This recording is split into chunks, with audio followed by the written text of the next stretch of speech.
La richesse n'est pas seulement une question d'argent, c'est une philosophie, des habitudes et une vision à long terme.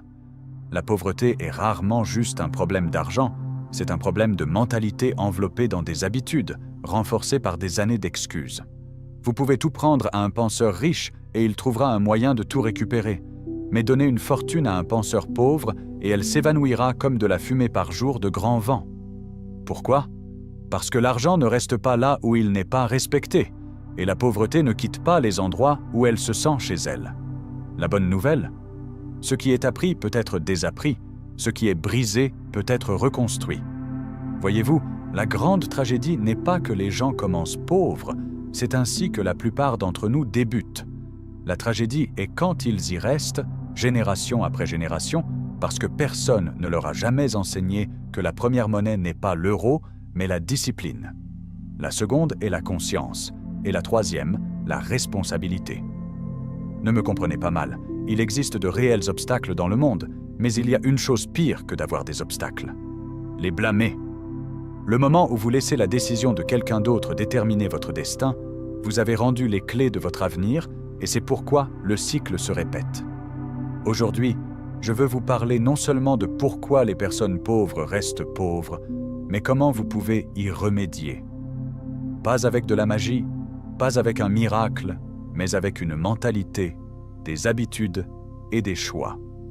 Parce que la pauvreté commence dans l'esprit, se manifeste dans votre routine quotidienne et grandit dans le terreau de la négligence.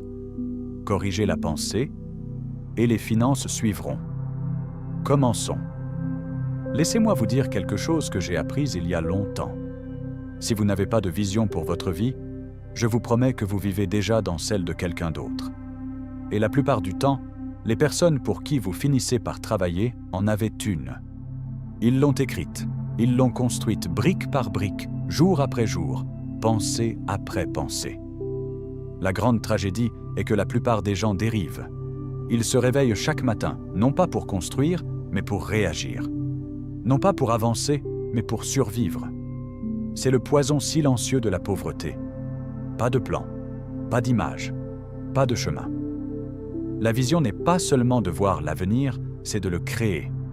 C'est regarder 5 ans, 10 ans devant et dire « Voici qui je deviendrai, voici ce que je gagnerai, voici ce que je donnerai, et voici la vie que je construirai. » La plupart des gens ne font jamais cela. Ils sont trop occupés à éteindre des feux quotidiens pour s'asseoir et allumer une flamme à long terme. Mais si vous voulez devenir riche, vraiment riche, pas seulement de l'argent en banque, mais la liberté dans votre esprit, vous devez concevoir cette vie à l'avance. Je me souviens d'avoir été fauché, pas seulement financièrement, mais mentalement. Mes poches étaient bien vides et mon agenda aussi. Pas d'objectif, pas de direction. Je travaillais toute la journée, rentrais fatigué et répétais la même chose chaque matin. Puis quelqu'un m'a posé une question qui a tout changé. « Où vas-tu » Et j'ai réalisé que je ne savais pas. Je n'avais pas de plan, pas de cible. Ce jour-là, je me suis assis avec une feuille blanche et j'ai commencé à écrire mon avenir. Je me suis demandé « Comment est-ce que je veux que ma vie ressemble dans 5 ans ?» Pas ce que quelqu'un d'autre voulait pour moi, ce que je voulais. Vous devez faire de même. Sortez une feuille de papier. Écrivez votre vision de richesse à 5 ans. Combien voulez-vous gagner ? Soyez précis. N'écrivez pas « plus d'argent », c'est vague et le cerveau ne suit pas le vague. Écrivez « je veux gagner 150 000 € par an grâce à mon entreprise » ou « je veux avoir 50 000 € en investissement ». Ajoutez un objectif de don, car la générosité fait aussi partie de la richesse. Les riches pensent à l'impact, pas seulement aux revenus. Puis étendez cette vision à 10 ans. Imaginez votre maison, votre liberté, vos vacances familiales, vos investissements, les associations caritatives que vous soutenez. Vous devez le voir si clairement que votre esprit commence à le traiter comme si c'était déjà réel. C'est ainsi que fonctionne le subconscient. Quand vous peignez une image vivante, il commence à prendre des décisions qui correspondent à cette image. Ce n'est pas de la magie, c'est de la psychologie, c'est de la stratégie. Comprenez ceci. Les personnes pauvres vivent au jour le jour. Elles demandent « Comment puis-je traverser cette journée ?» Les personnes riches vivent selon un plan. Elles demandent « Comment puis-je construire demain ?» Et cela commence par la vision. c'est la fondation. Aucun gratte-ciel n'a été construit par accident. Quelqu'un s'est assis avec un plan et a travaillé dessus pour chaque étage, chaque poutre, chaque détail. Votre vie ne devrait pas être différente. Si vous la laissez au hasard, vous choisissez la médiocrité par défaut. Votre voyage vers la richesse ne commence pas avec l'argent. Il commence avec l'imagination. Donc, première règle, prenez la responsabilité de concevoir votre avenir.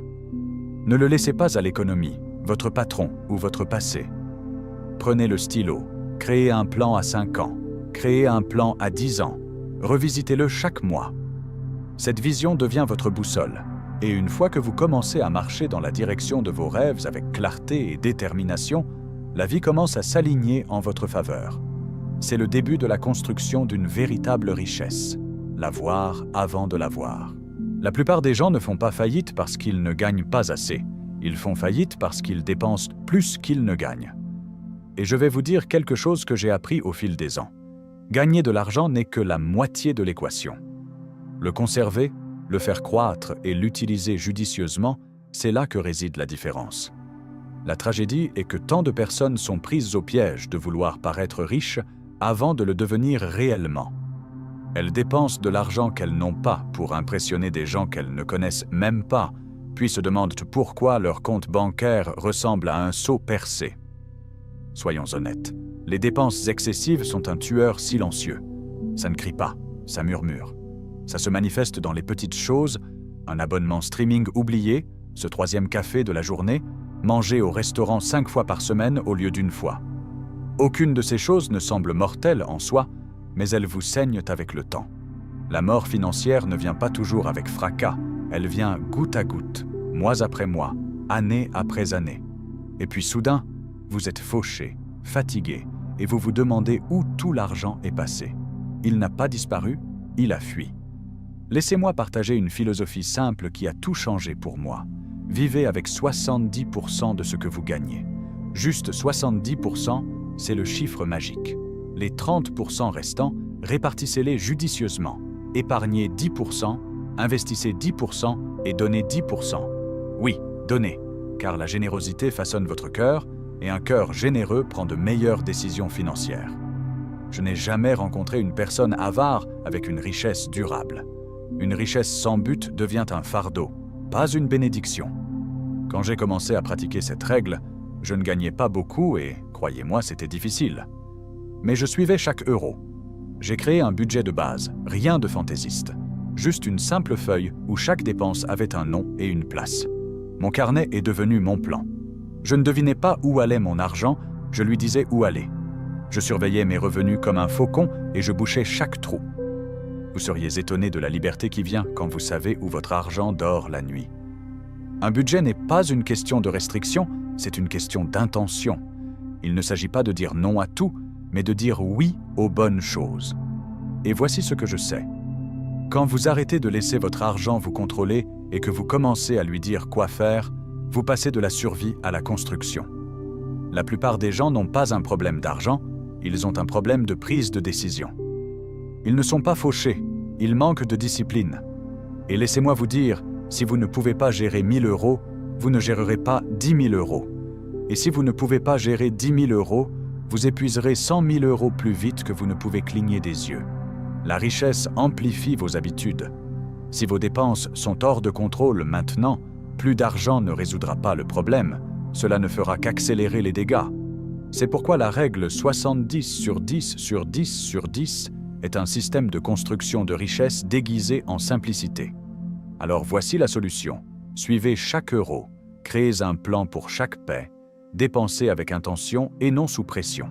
Si vous jouez constamment au rattrapage, vous construisez votre vie financière sur du sable. Construisez-la sur une fondation de marge et de pleine conscience. Construisez-la avec un plan. Vivez en dessous de vos moyens, augmentez l'écart, investissez la différence. L'argent ne disparaît pas, il fuit.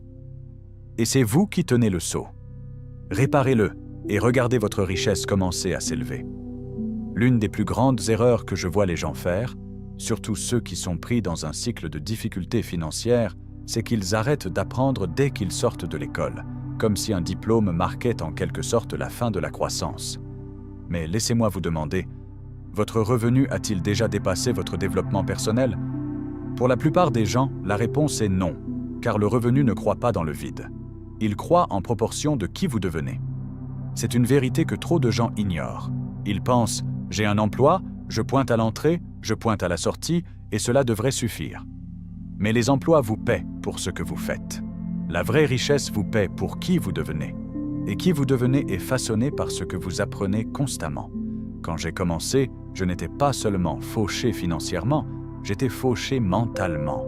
J'avais des idées limitées, une pensée restreinte et presque aucune exposition aux vrais principes de richesse. L'emploi que j'avais couvrait à peine mes factures.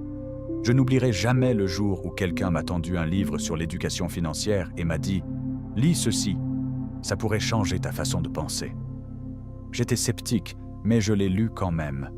Et c'était comme ouvrir une fenêtre dans une pièce sombre. J'ai vu des possibilités dont je ne connaissais même pas l'existence. Et j'ai réalisé quelque chose de profond.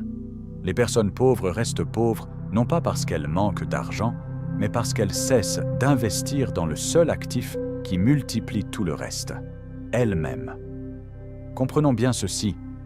L'investissement le plus puissant que vous ferez jamais n'est pas dans l'immobilier ou en bourse, c'est dans votre propre esprit.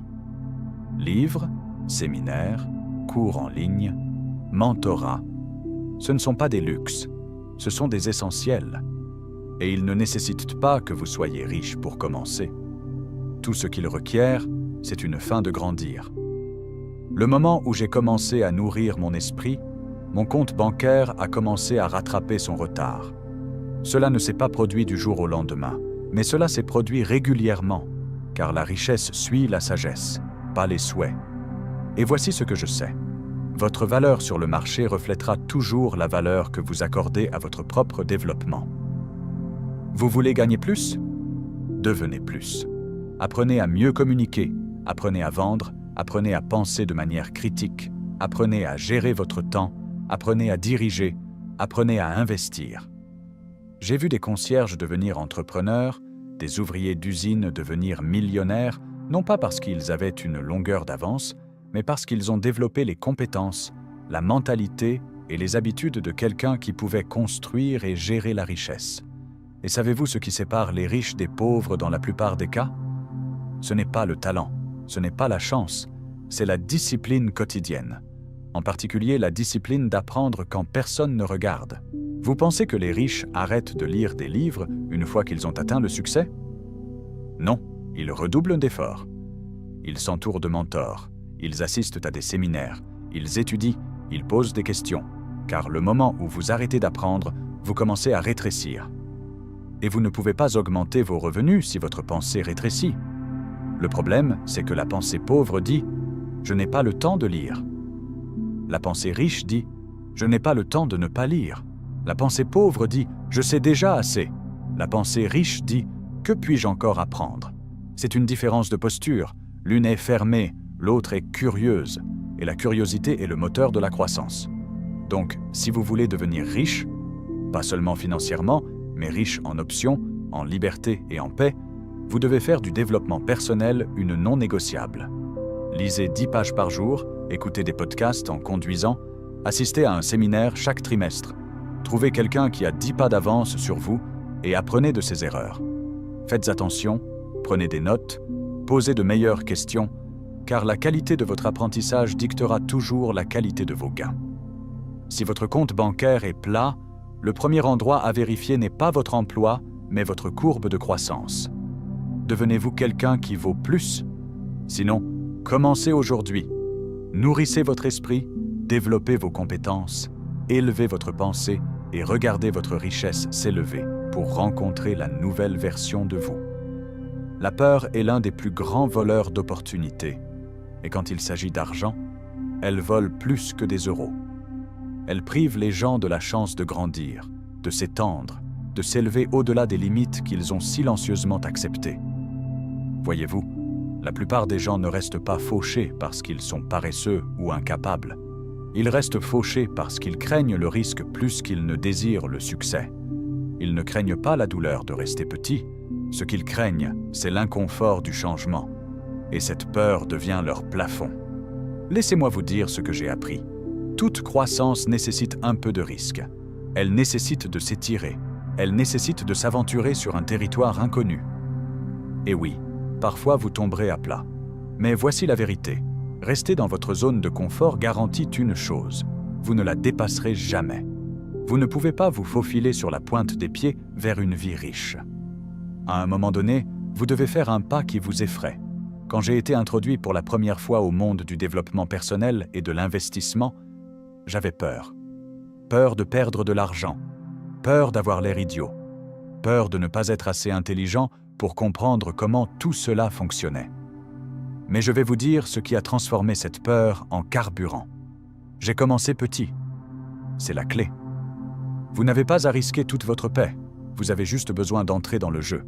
J'ai commencé par mettre 10 € de côté. Non pas pour dépenser, non pas pour gaspiller, mais pour investir. Pas même en actions au début, j'ai acheté un livre. C'est vrai, mon premier vrai investissement était dans ma propre éducation. Ce petit livre a ouvert mon esprit et avec chaque page, j'ai gagné en confiance. Et la confiance est l'antidote à la peur. C'est drôle. Nous vivons dans un monde où les gens risqueront des milliers sur des vacances ou des gadgets qu'ils oublieront dans un an, mais ne risqueront pas 100 € sur un cours qui pourrait changer leur vie financière. Ce n'est pas de la logique, c'est de la peur déguisée en sagesse. Et la peur a une façon habile de paraître rationnelle. Elle vous dit d'attendre, d'être prudent, de bien réfléchir. Et ce sont de bonnes choses, jusqu'à ce qu'elles deviennent des excuses qui vous maintiennent immobile pendant que la vie avance. Vous n'avez pas besoin de tout risquer tout de suite. Étirez-vous simplement 10% au-delà de ce qui vous semble confortable. Vous voulez investir ? Essayez un petit montant diversifié dans quelque chose de simple. Apprenez comment ça fonctionne. Vous voulez démarrer une entreprise ? Essayez de vendre quelque chose de petit en ligne, même si c'est juste un service ou une idée. Vous voulez augmenter vos revenus ? Prenez un cours de week-end, développez une nouvelle compétence ou proposez d'aider quelqu'un pour une petite somme. Il ne s'agit pas de la taille de l'action, il s'agit de l'habitude d'action. Plus vous agissez, moins la peur vous contrôle, car l'action construit la compétence, et la compétence construit la confiance. Vous ressentirez toujours les papillons, mais ils ne seront plus aux commandes. Au lieu de vous figer, vous bougerez. Au lieu de douter, vous ferez. Et bientôt, vous regarderez en arrière et réaliserez que ce qui vous terrifiait autrefois fait maintenant partie de votre routine. La richesse ne vient pas à ceux qui jouent la sécurité pour toujours. Elle vient à ceux qui apprennent à prendre des risques calculés, ceux qui demandent « Quel est l'avantage si j'essaie ?» au lieu de seulement demander « Qu'est-ce qui pourrait mal tourner ?» Vous devez apprendre à parier sur vous-même, pas de manière imprudente mais régulière, car le plus grand risque est de ne jamais investir dans votre propre potentiel. Alors commencez là où vous êtes. Étirez-vous un peu, mettez 10 € dans votre avenir. Testez, essayez, apprenez et surtout, agissez, car la peur diminue quand vous bougez et la richesse grandit quand vous le faites. N'est-il pas fascinant comment vous pouvez presque prédire l'avenir financier de quelqu'un simplement en observant avec qui il passe son temps ? Vous n'avez pas besoin d'une boule de cristal, il vous suffit d'écouter les conversations. Parle-t-il d'opportunités, de croissance, d'idées, d'investissement ? Ou se plaignent-ils de l'économie ? Blâment-ils le gouvernement et colportent-ils des ragots sur la vie des autres ? Voyez-vous, vous n'êtes pas seulement façonné par ce que vous lisez ou ce que vous apprenez, vous êtes profondément façonné par ceux que vous laissez entrer dans votre orbite quotidienne. Et si vous êtes entouré des mauvaises personnes, des personnes qui tirent vers le bas votre ambition au lieu de l'élever, alors ce n'est pas un mystère pourquoi le progrès ressemble à essayer de courir avec des poids attachés à vos chevilles. Quand j'étais plus jeune, j'ai passé beaucoup trop de temps dans des pièces où les gens avaient de petits rêves. Et je ne veux pas dire petits en valeur, je veux dire petits en vision. Ils ne voulaient pas plus parce qu'ils ne croyaient pas que plus était même possible. Leurs conversations étaient remplies de limitations. Ils avaient une mentalité de budget, pas une mentalité d'abondance. Ils n'investissaient pas dans leur esprit, leurs compétences ou leur avenir. Ils n'investissaient que dans la distraction. Et ce que j'ai appris, c'est ceci. Si vous restez assez longtemps, cette mentalité devient la vôtre par défaut. Mais tout a commencé à changer quand j'ai changé à qui j'écoutais. Je me souviens avoir assisté à mon premier séminaire. Ce n'était pas un grand événement, mais les personnes dans cette salle pensaient différemment. Elles posaient de meilleures questions. Elles ne parlaient pas de comment économiser 50 €, elles demandaient comment générer 500 € de plus ce mois-ci. Elles ne débattaient pas de réduire les lattes. Elles discutaient de comment construire des entreprises, comment créer de la valeur, comment investir en elles-mêmes et multiplier leur valeur sur le marché. Et je vous le dis, juste être dans cette salle m'a étiré. C'est alors que j'ai réalisé quelque chose de puissant. Votre avenir ne dépend pas seulement de votre mentalité, il dépend de la mentalité des personnes que vous autorisez à vous influencer. Le mauvais cercle vous fera croire que le succès est une question de chance. Le bon cercle vous rappellera que le succès se construit. La mauvaise foule se moquera de vos rêves. La bonne foule vous mettra au défi de rêver plus grand. Parfois, la chose la plus coûteuse dans votre vie n'est pas ce sur quoi vous dépensez votre argent. C'est ce que votre environnement vous coûte en croyance, en ambition et en courage. Vous devez être honnête à ce sujet. Qui sont les 5 personnes avec qui vous passez le plus de temps? Que valeur est-elle? Que poursuivent-elles? Qu'est-ce qu'elles considèrent comme normal? Parce que vous vous élèverez ou tomberez presque toujours au niveau de votre cercle. Maintenant, je comprends que parfois, les personnes que vous aimez le plus sont celles qui pensent le plus petit. Et je ne dis pas d'abandonner votre famille ou de vous éloigner de chaque ami. Mais je dis ceci, limitez leur influence.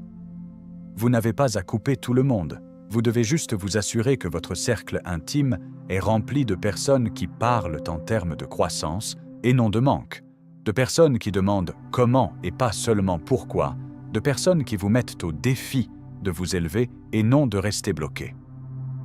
L'une des décisions les plus puissantes que j'ai prises a été de rejoindre un groupe de mastermind. Cela m'a coûté de l'argent, cela m'a coûté du confort, mais cela m'a payé en responsabilité, en idées fraîches, en nouvelles relations et en un standard élevé de ce qui était possible pour moi. Chaque conversation m'a aiguisé, chaque histoire m'a inspiré, chaque résultat est devenu un miroir me montrant ce qui pouvait être fait.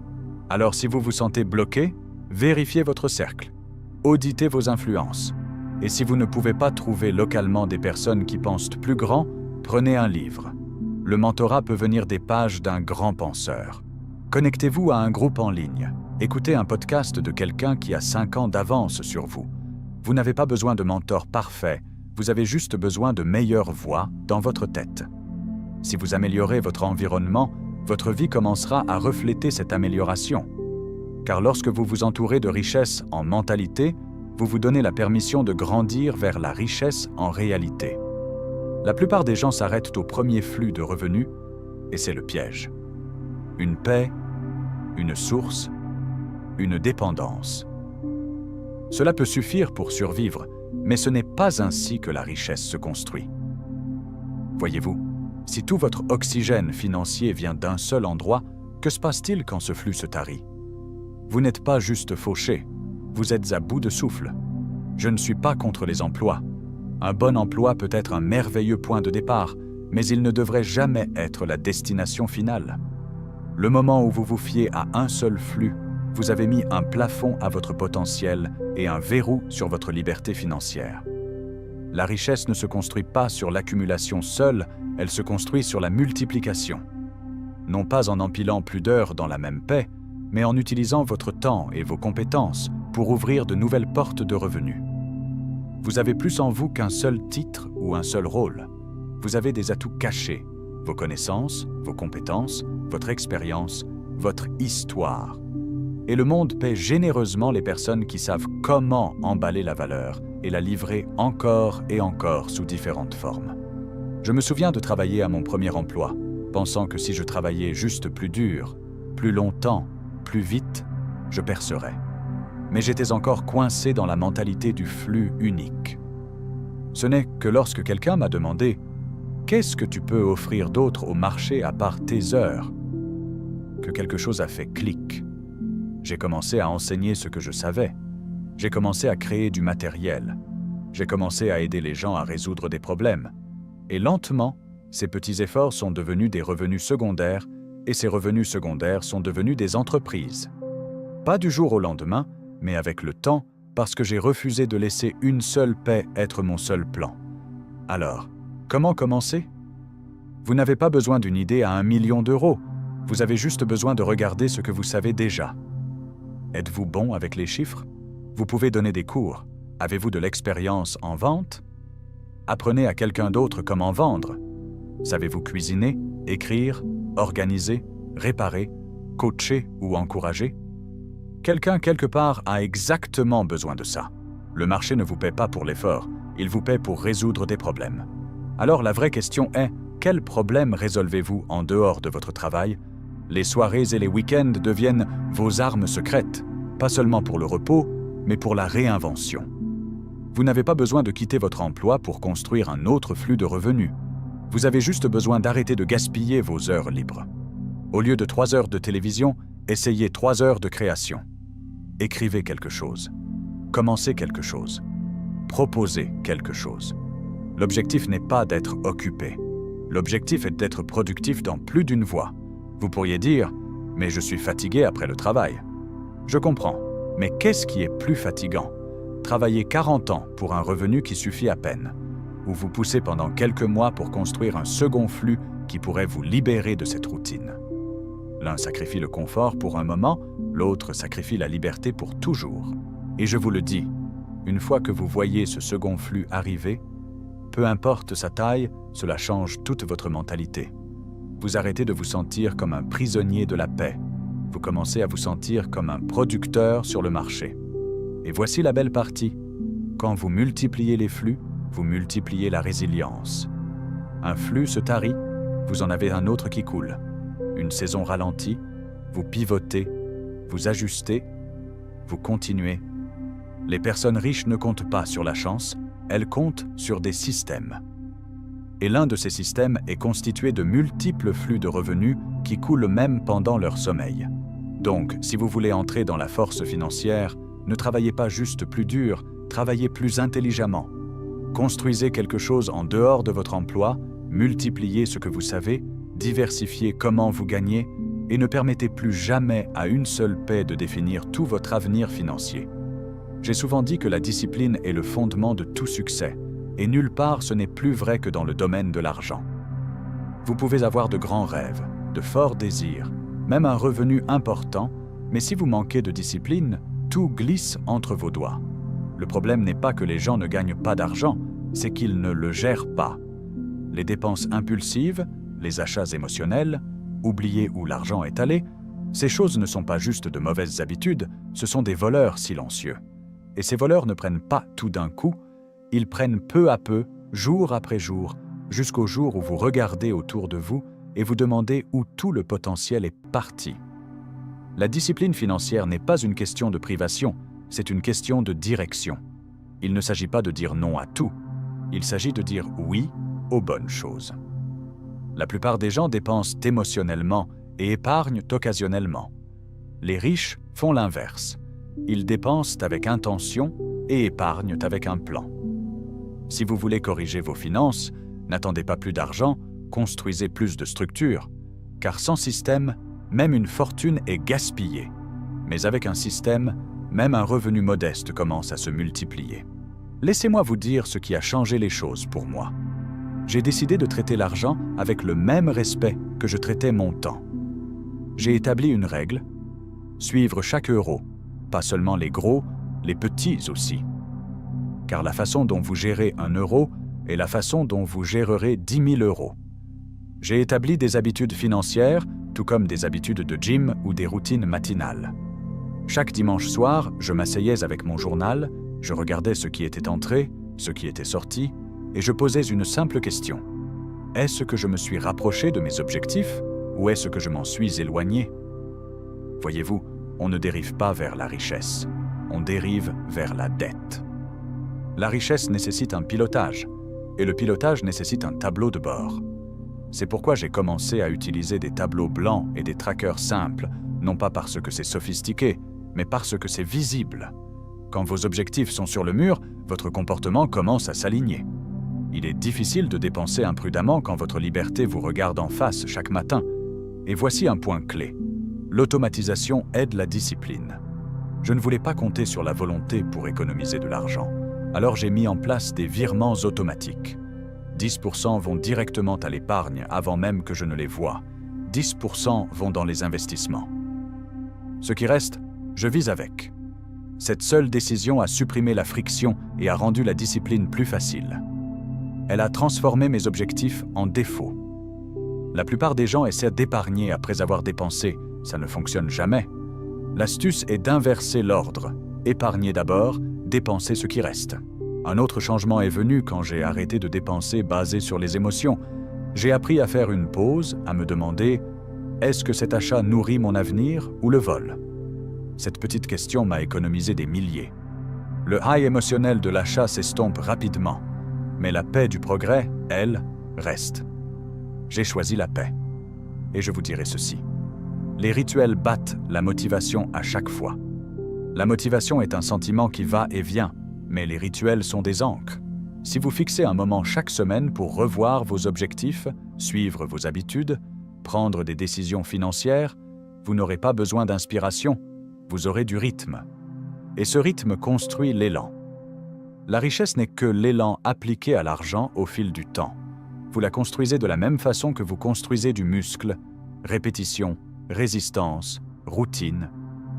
Donc, si vos finances semblent chaotiques, ce n'est pas un signe de gagner plus, c'est un signe de discipliner plus.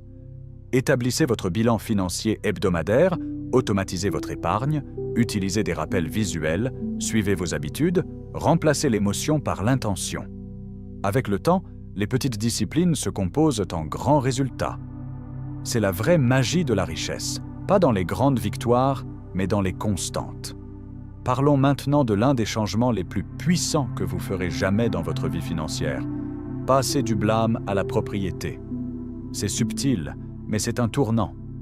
Voyez-vous, la pensée pauvre regarde toujours vers l'extérieur. Elle pointe du doigt. Elle dit « c'est l'économie, ce sont les impôts, c'est mon patron, c'est comment j'ai été élevé ». Et bien que ces choses puissent avoir un impact, elles n'ont pas à déterminer votre résultat, à moins que vous ne le permettiez. J'avais l'habitude de croire la même chose. Je me surprenais à dire « si seulement l'entreprise payait plus » ou « si seulement les prix n'étaient pas si élevés ». Et puis un jour, j'ai entendu quelque chose qui m'a secoué. J'ai entendu « vous ne pouvez pas engager quelqu'un pour faire vos pompes à votre place ». C'est alors que j'ai compris. Peu importe qui est au pouvoir, peu importe comment le marché bouge, je suis toujours responsable de comment je réponds. Et la responsabilité est là où tout pouvoir commence. Quand vous prenez possession de votre résultat, même ceux qui n'étaient pas votre faute, vous commencez à reprendre le contrôle de votre vie. Le blâme est une zone de confort. Il vous donne un endroit pour vous cacher de la vérité. Mais la propriété est une zone de croissance. Elle remet l'avenir entre vos mains. Les riches comprennent cela. Ils n'attendent pas que les circonstances s'améliorent, ils s'améliorent eux-mêmes. Ils posent de meilleures questions. Que puis-je faire? Quelles compétences dois-je apprendre? Comment puis-je pivoter, m'adapter, diriger? Ils arrêtent d'attendre de meilleurs leaders et commencent à en devenir un. Je me souviens d'être fauché et amer. J'étais en colère contre le système, en colère contre le monde, frustré que d'autres s'en sortent mieux que moi. Mais cette mentalité n'a fait qu'empirer les choses. Un jour, j'ai réalisé que personne ne vient me sauver. Si ma vie va changer, je dois changer. Si mon argent va croître, je dois croître. Ce moment de vérité, cette décision de prendre possession, était le début d'un nouveau chapitre. Soyons clairs. Prendre possession ne signifie pas que vous avez causé chaque problème, mais cela signifie que vous êtes celui qui est responsable de le changer. Le moment où vous dites « c'est à moi de régler », le jeu change. Vous passez de victime à architecte. Vous arrêtez de réagir et commencez à concevoir. Et la conception est la façon dont la richesse se construit. La richesse est intentionnelle. Ce n'est pas quelque chose qui vous arrive, c'est quelque chose que vous construisez brique par brique, pensée par pensée, habitude par habitude. Vous saurez que vous avez traversé vers la propriété quand votre langage change. Vous arrêtez de dire « Pourquoi est-ce que cela m'arrive ?» et vous commencez à dire « Que puis-je apprendre de cela ?» Vous arrêtez de dire « Je ne peux pas me le permettre » et commencez à dire « Comment puis-je me le permettre ?» La propriété recable votre cerveau, elle entraîne votre focus, elle active l'ingéniosité, et l'ingéniosité est plus puissante que n'importe quelle paix. J'ai vu des gens venir de rien, pas d'épargne, pas de connexion, pas d'avantage, mais ils ont pris leurs responsabilités. Ils ont appris, ils se sont ajustés et ils se sont élevés. Et j'en ai vu d'autres avec toutes les opportunités qui sont restées bloquées parce qu'ils blâmaient le monde. La différence n'est pas le contexte, la différence est la mentalité. Donc, si vous êtes fatigué de votre situation financière, ne regardez pas vers l'extérieur, regardez vers l'intérieur. Arrêtez d'attendre que quelqu'un d'autre change votre vie. Prenez le stylo et commencez à écrire votre propre chapitre. Même si vous n'avez pas causé le problème, vous pouvez toujours causer la solution. C'est le moment où vous arrêtez de survivre et commencez à construire. C'est le moment où votre voyage vers la richesse commence vraiment. Je veux que vous considériez une puissante vérité qui passe souvent inaperçue. Vos croyances sur l'argent vont soit ouvrir la porte à la richesse, soit la claquer avant même que vous ayez une chance de la franchir. Beaucoup de gens portent des idées cachées profondément dans leur esprit, des croyances comme « l'argent est mauvais » ou « les riches sont avides et égoïstes ». Ces croyances ne sont pas juste des opinions inoffensives, ce sont des murs qui repoussent la richesse et gardent le succès à distance. Vous ne réalisez peut-être même pas que vous tenez ces pensées, mais elles influencent vos actions et vos résultats chaque jour. Je me souviens qu'au début de mon parcours, je me débattais avec cela moi-même. J'ai grandi en entendant des choses comme « l'argent ne pousse pas sur les arbres » ou « il faut être chanceux ou impitoyable pour devenir riche ». Cela a créé un sentiment de peur et de culpabilité autour de l'argent. Je voulais réussir, mais une partie de moi se sentait mal à l'aise avec l'idée d'accumuler de la richesse. Ce conflit intérieur a conduit à l'hésitation et aux opportunités manquées. C'est comme avoir un pied sur l'accélérateur et un sur le frein en même temps. Vous n'allez nulle part. La première étape pour se libérer est de reconnaître que l'argent lui-même n'est ni bon ni mauvais. C'est simplement un outil. Il amplifie ce que vous êtes déjà. Si vous êtes généreux, l'argent vous permet de donner plus. Si vous êtes créatif, il vous donne des ressources pour innover. Si vous êtes discipliné, il vous aide à construire la liberté. Mais si vous voyez l'argent comme une source de corruption ou d'égoïsme, vous saboterez inconsciemment votre progrès, parce qu'au fond, vous ne voulez pas devenir ce que vous craignez. Je dis souvent que la richesse ne change pas qui vous êtes, elle révèle qui vous êtes. Et si vous voulez construire la richesse, vous devez d'abord construire une relation saine et responsable avec l'argent. Cela signifie le considérer comme un serviteur de vos objectifs, pas un maître de vos émotions. Cela signifie comprendre que le succès financier ne concerne pas l'avidité ou les excès, mais avoir les moyens de vivre avec un but et un impact. Une façon pratique dont j'ai recablé mes croyances était en m'entourant de personnes qui voyaient l'argent différemment. J'ai écouté des histoires d'entrepreneurs et de philanthropes qui utilisaient leur richesse pour changer des vies. J'ai lu des livres qui montraient l'argent comme un moyen de liberté et de contribution. Et lentement, ma mentalité a changé de la peur au respect, de la culpabilité à l'opportunité. Une autre étape est d'examiner votre propre discours intérieur et langage autour de l'argent. Que vous dites-vous quand vous pensez à la richesse? Vos mots sont-ils remplis de rareté ou de possibilités? Dites-vous « je ne peux pas me le permettre » ou « comment puis-je me le permettre » Ces petites habitudes mentales sont la porte d'entrée vers votre avenir financier. Développer une relation saine avec l'argent signifie aussi pratiquer la responsabilité, être honnête sur vos dépenses, votre épargne et vos investissements. Cela signifie traiter votre argent comme un partenaire de confiance, pas un ennemi. Quand vous agissez de manière responsable, votre esprit commence à faire confiance que l'argent peut être une force positive. Et la confiance crée la confiance et attire l'opportunité. Rappelez-vous, vos systèmes de croyances forment la fondation de votre vie financière. Si cette fondation est branlante, aucun montant de revenus ou d'opportunités ne créera une richesse durable. Mais si vous construisez une fondation solide, ancrée dans le respect, la responsabilité et un sens clair du but, alors l'argent devient un allié dans votre voyage. Alors aujourd'hui, je vous mets au défi de regarder à l'intérieur et de vous demander « Quelles croyances sur l'argent me retiennent ?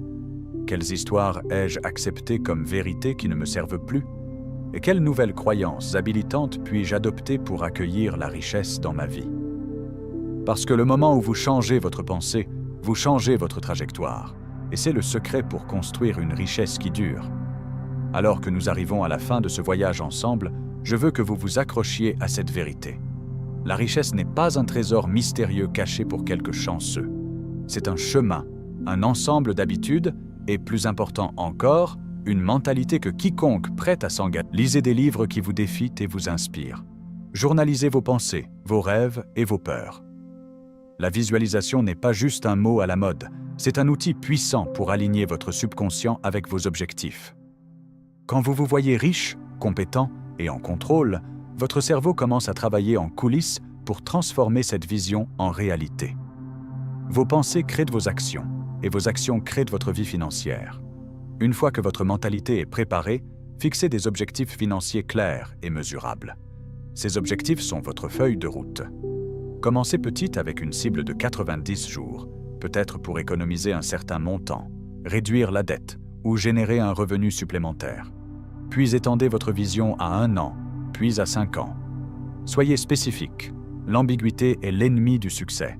J'ai vu des gens dériver sans but parce que leurs objectifs étaient vagues ou inexistants. Écrire vos objectifs quotidiennement garde votre focus aiguisé, et les revisiter hebdomadairement vous permet d'ajuster vos stratégies avec intention. Un homme sans plan est comme un navire sans gouvernail, sans direction et à la merci des vagues.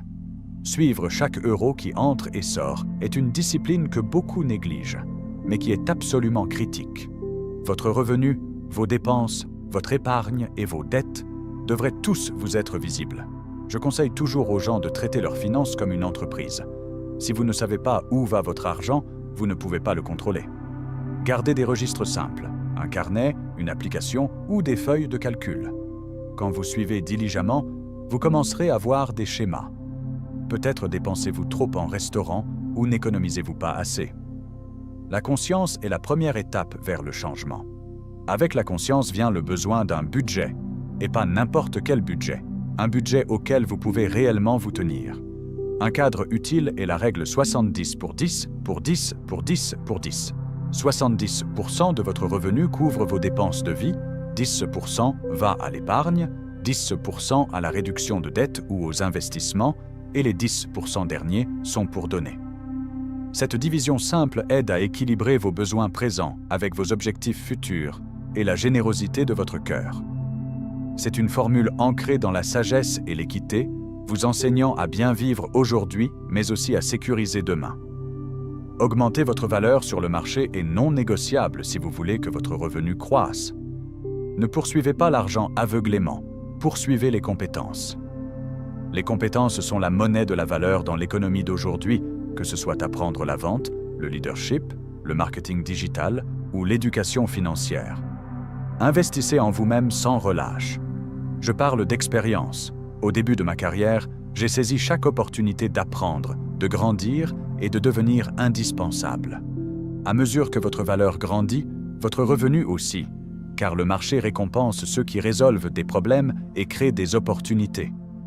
Une source de revenus n'est jamais suffisante. Les investisseurs les plus sages, les entrepreneurs et les professionnels comprennent le pouvoir des multiples flux de revenus. S'appuyer uniquement sur une paie vous met en risque si cet emploi disparaît. Considérez le freelance, le conseil, la création de produits digitaux ou l'investissement dans l'immobilier ou les actions. Même de petits flux de revenus peuvent construire une puissante rivière avec le temps. C'est ainsi que des personnes ordinaires construisent une richesse extraordinaire en multipliant leurs canaux de gain. Investir tôt, constamment et sagement est une habitude qui vous servira à vie. N'attendez pas d'avoir une fortune pour commencer à investir. Même 10 € investis régulièrement peuvent devenir un nid d'œufs substantiel grâce à la magie des intérêts composés. Je me souviens avoir commencé avec de petites sommes, me sentant incertain mais restant constant. La clé est de commencer maintenant, Continuez à apprendre sur vos options d'investissement et ne jamais arrêter. Votre argent devrait travailler pour vous pendant que vous dormez. L'entourage que vous gardez a un effet profond sur votre voyage financier. Construisez un cercle puissant, entourez-vous de mentors, de partenaires de responsabilité et de mastermind qui vous élèvent. Quand vous êtes autour de personnes qui pensent grand, agissent sagement et poursuivent la croissance, vous adopterez naturellement ces mêmes habitudes. J'ai été témoin d'innombrables transformations simplement parce que quelqu'un a trouvé le bon mentor ou groupe de pairs. Évitez les influences négatives qui engendrent le doute ou excusent l'échec. Votre environnement façonne votre destin. Donner généreusement peut sembler contre-intuitif quand on construit la richesse, mais c'est essentiel. La générosité entraîne votre cœur dans l'abondance, pas dans la rareté. Quand vous donnez, vous déclarez à l'univers et à vous-même que vous faites confiance qu'il y a plus que suffisant. Cette mentalité ouvre des portes et crée des opportunités de façons inattendues. Elle aligne aussi votre richesse avec un but et un sens, ce qui est la fondation d'un succès durable. Enfin, restez constant. Le voyage vers la richesse n'est pas un sprint, c'est un marathon. La motivation fluctue, mais les systèmes perdurent. Les rituels, les habitudes quotidiennes et les routines deviennent le moteur invisible qui conduit votre succès. Que ce soit lire pendant 30 minutes chaque jour, revoir votre budget hebdomadairement ou vérifier avec votre partenaire de responsabilité, ces actions constantes se composent avec le temps. La richesse est construite par ceux qui se présentent jour après jour et s'appliquent avec persistance. Alors que vous partez aujourd'hui, rappelez-vous que construire la richesse est simple, mais pas toujours facile. Cela nécessite un changement de pensée et une action ferme. Commencez par cultiver votre mentalité, fixez des objectifs clairs, suivez chaque euro, créez un budget et investissez dans vos compétences. Multipliez vos flux de revenus, investissez sagement, choisissez votre cercle avec soin, donnez généreusement et surtout, soyez constant. C'est votre moment de décider. Continuerez-vous à dériver en espérant le changement? Ou prendrez-vous des mesures délibérées, aussi petites soient-elles, chaque jour vers la vie financière que vous méritez? Le secret de la richesse est à votre portée. Il commence avec les choix que vous faites aujourd'hui. Alors choisissez bien, agissez avec audace et construisez l'avenir dont vous avez toujours rêvé.